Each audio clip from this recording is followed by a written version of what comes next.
जय गौ माँ, जय गोपाल। जो गौ माता हमारे भारत के सनातन की मूल है, वही गौ माता हमारे ही भारत देश में बहुत ज़्यादा कष्ट पा रही है। उसकी बहुत ज़्यादा दयनीय स्थिति है। क्या भारत के लाल अपनी माँ को ही भूल गए?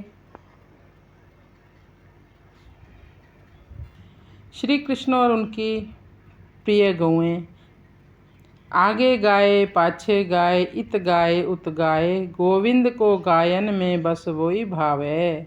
गायन के संग धाये, गायन में सच पाए, गायन की खुर रेणु अंग लपटावे।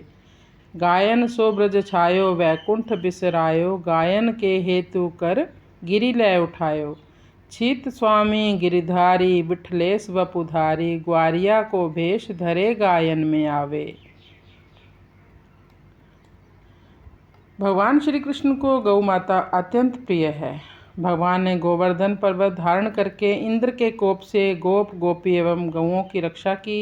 अभिमान भंग होने पर इंद्र एवं कामधेनु ने भगवान को गोविंद नाम से विभूषित किया।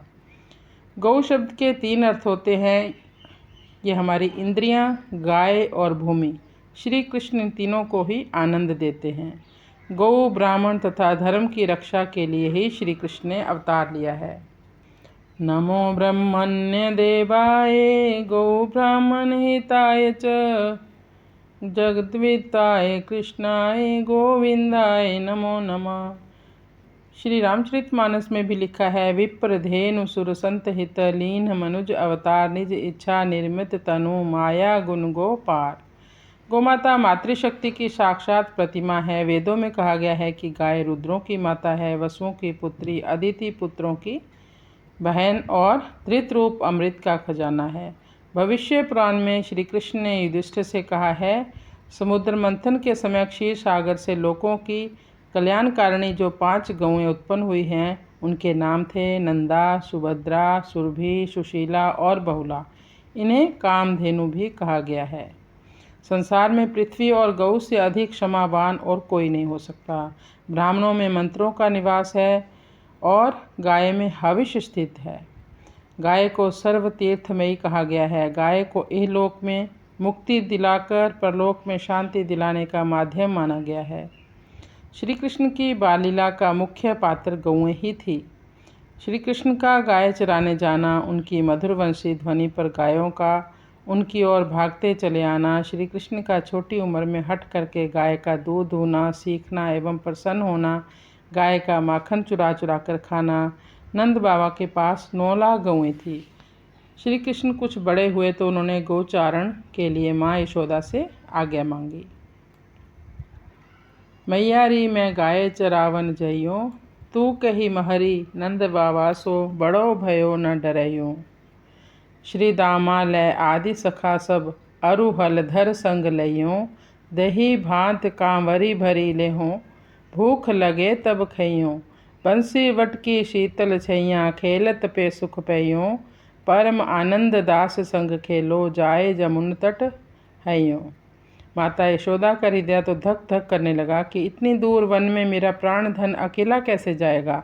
उन्होंने बहुत समझाया कि बेटा अभी तुम छोटे हो, पर श्री कृष्ण की जिद के आगे वह हार मान गई।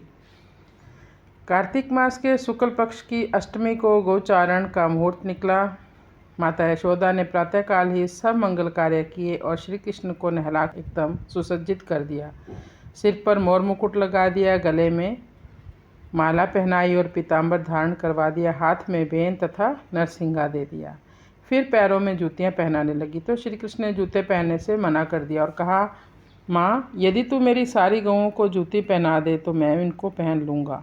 जब गैया धरती पर नंगे पाँव चलेगी तो मैं भी नंगे पैर ही चलूँगा उनके साथ साथ। श्री कृष्ण जब तक ब्रज में रहे उन्होंने ना तो सिले वस्त्र पहने, ना जूते पहने और ना ही कोई शस्त्र उठाया। भगवान श्री कृष्ण ने गौ माता की दावानल से रक्षा की, ब्रह्मा जी से छुड़ा कर लाए इंद्र के कोप से रक्षा की। गायों को श्री कृष्ण से कितना सुख मिलता है यह वर्णन नहीं किया जा सकता। जैसे ही गौएं श्री कृष्ण को देखती हैं वे उनके शरीर को चाटने लगती हैं। हर गाय का अपना एक नाम है। कृष्ण हर गाय को उनके नाम से बुलाते हैं तो वह गाय उनके पास दौड़ी चली आती है और उसके थनों से दूध बहने लगता है। समस्त गायें उनसे आत्मतुल्य प्रेम करती थी। गौ के बिना जीवन नहीं, गौ के बिना श्री कृष्ण नहीं, कृष्ण भक्ति भी नहीं। जो व्यक्ति अपने को कृष्ण भक्त मानता है और शारीरिक और मानसिक रूप से वृंदावन में ही वास करता है, उन्हें तो विशेष रूप से श्री कृष्ण की प्रसन्नता के लिए गौ पालन, गौ रक्षा और गौ संवर्धन पर बहुत ध्यान देना होगा। नमो गोभ्य श्रीमतीभ्य सौरभ्य एव च, नमो ब्रह्मसुताभ्यश्च पवित्राभ्यो नमो नमः। जय श्री राधे कृष्ण। गौ माता की नई नई कथाएं सुनने के लिए आप मेरे चैनल को सब्सक्राइब करें और गौ माता की रक्षा के लिए ज़्यादा से ज़्यादा काम करें। गौ माता राष्ट्र माता बने। गौ माता हमारे सनातन की मूल है, ये हमें कभी नहीं भूलना चाहिए। गौ माता में 33 कोटि देवी देवताओं का वास है। गौ माता चलता फिरता मंदिर है। गौ माता एक औषधालय है। तो गौ माता की रक्षा करें।